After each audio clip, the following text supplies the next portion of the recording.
You ask Tiger to solve. This deals with linear equations with one unknown. The final result is x equals negative 585 over 212. Let's solve it step by step. Group all constants on the right side of the equation. Subtract 93 over 4 from both sides. Combine the fractions. Combine the numerators. Reduce the zero numerator. Simplify the arithmetic.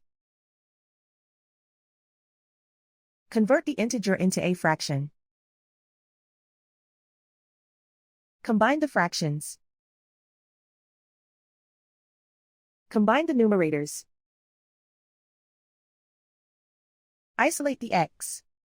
Multiply both sides by inverse fraction 5 over 53.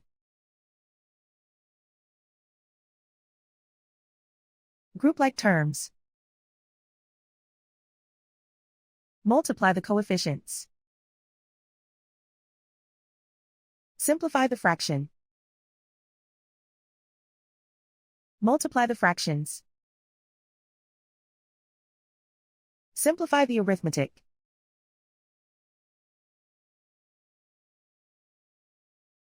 And so the final result is x equals negative 585 over 212.